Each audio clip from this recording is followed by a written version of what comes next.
Assalamualaikum warahmatullahi wabarakatuh.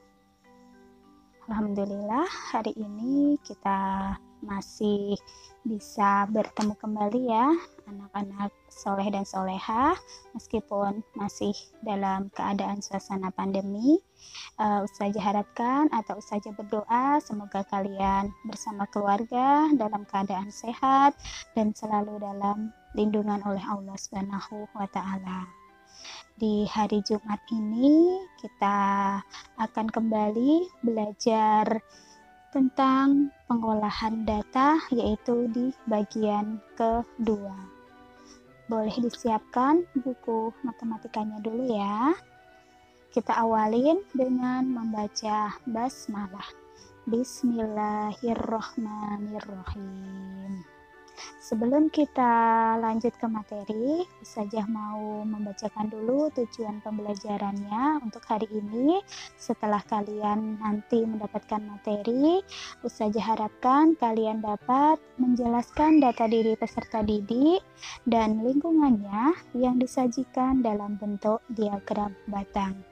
Yang kedua, mengumpulkan data diri peserta didik dan lingkungannya dan menyajikannya dalam bentuk diagram batang. Dan yang ketiga, mengaplikasikan kandungan Al-Quran Surah Al-Kahfi ayat 49. Di dalam Surah Al-Kahfi ayat 49 yang artinya, dan diletakkanlah kitab, lalu kamu akan melihatnya orang-orang bersalah ketakutan terhadap apa yang tertulis di dalamnya.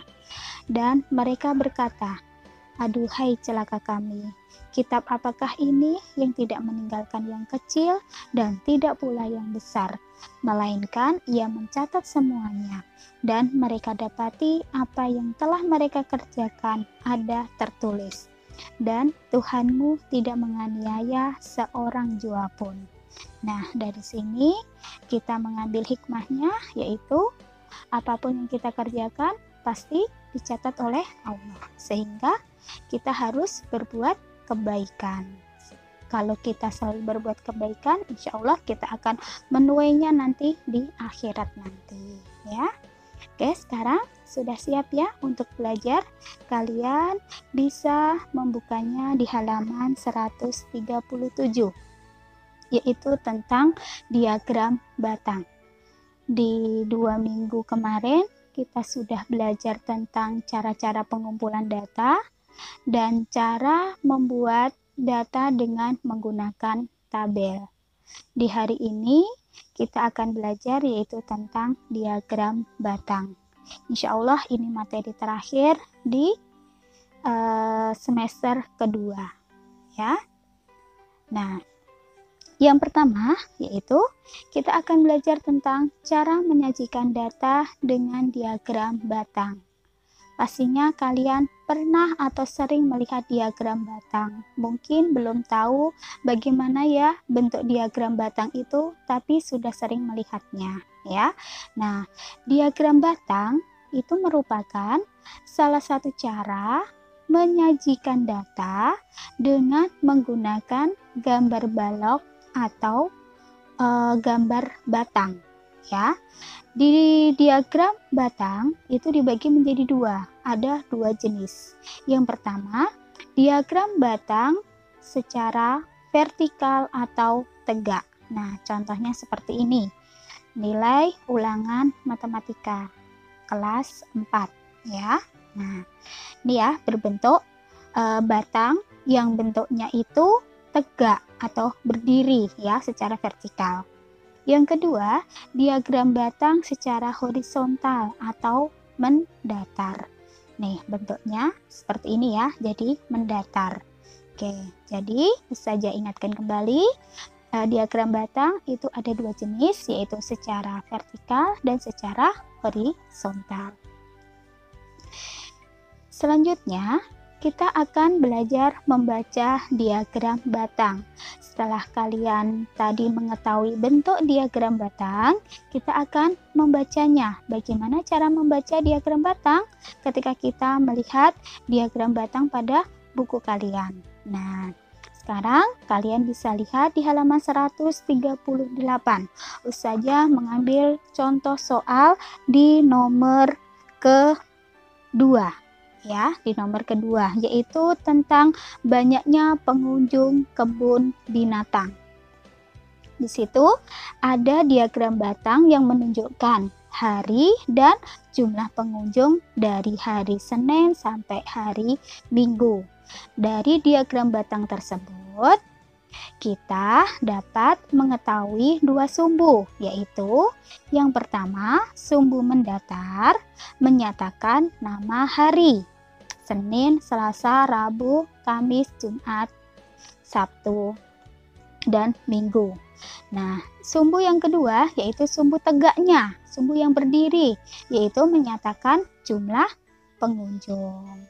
Nah, di hari Senin berapa jumlah pengunjungnya? Nah, dapat kita ketahui setelah kita melihat diagram batang di samping, ya. Yang pertama, banyak pengunjung hari Senin adalah 50 orang. Kita lihat batang di hari Senin, diagram batangnya di hari Senin, kita tarik garis ke sumbu mendatar atau sumbu Y-nya, yaitu tepat di angka 50. Jadi pada hari Senin banyak pengunjungnya adalah 50 orang. Yang kedua, di hari Sabtu misalkan, yaitu berapa? 300 orang. Di hari Kamis berapa, Nak? Oke, 150 orang dan seterusnya. Nah, sekarang yang ketiga, pengunjung paling sedikit terdapat pada hari apa? Nah, kita lihat diagramnya. Yang paling rendah yaitu menggambarkan pengunjung paling sedikit, yaitu di hari Senin. Betul sekali. Nah, di hari apa pengunjung paling banyak? Kita lihat gambarnya atau baloknya, yaitu yang paling tinggi di hari Minggu. Pintar sekali. Berapa orang di hari Minggu tadi? 350 orang, ya. Oke. Nah, sekarang pertanyaan yang keempat, jumlah pengunjung kebun binatang dari hari Senin sampai hari Minggu adalah kita jumlahkan. Ya, karena yang diminta jumlah pengunjung selama 1 minggu. Hari Senin berapa orang? 50. Kita tambahkan 50, ditambah hari Selasa 150, hari Rabu, hari Senin 150, hari Selasa 200, hari Rabu 200, hari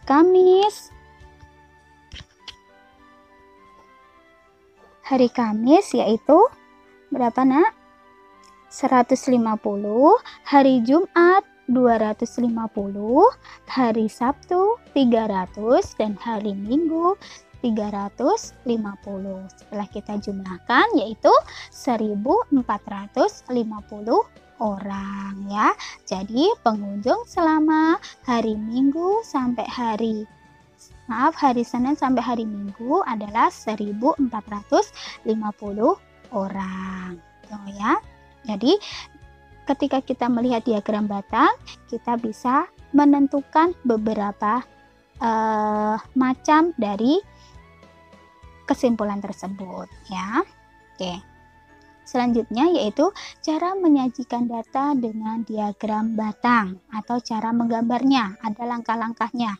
Yang pertama yaitu membuat nama diagram batangnya.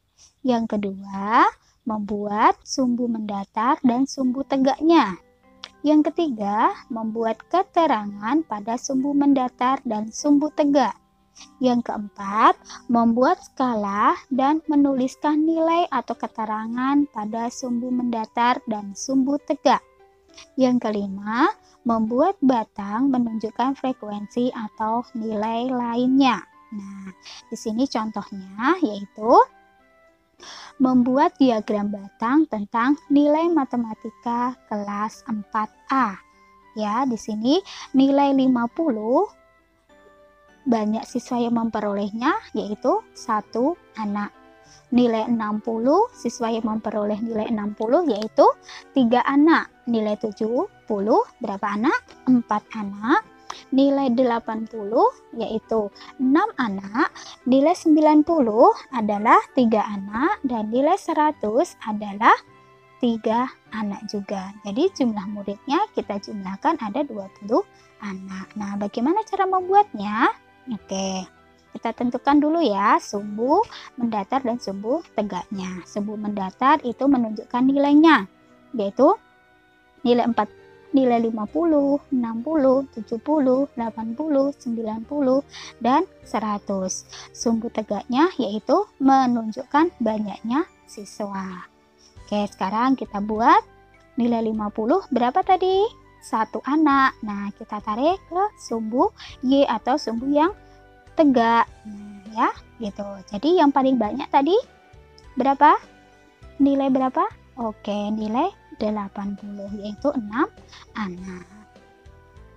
Nah, mungkin hanya ini ya nanti untuk penjelasan diagram batangnya. Insya Allah ini materi gampang.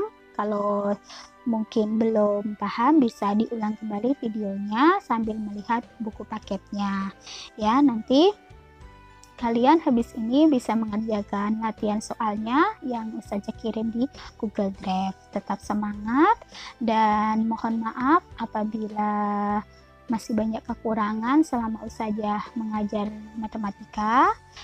Dan mohon maaf pula banyak sekali kesalahan yang disengaja maupun tidak, karena insya Allah minggu depan kita sudah berpuasa ya. Tetap semangat menjalankan ibadah puasanya dan jangan lupa selalu menjalankan protokol kesehatan ketika kita berada di luar rumah ya. Kita akhiri dengan bersama-sama membaca hamdalah alhamdulillahirabbil alamin. Saya akhirin. Wassalamualaikum warahmatullahi wabarakatuh.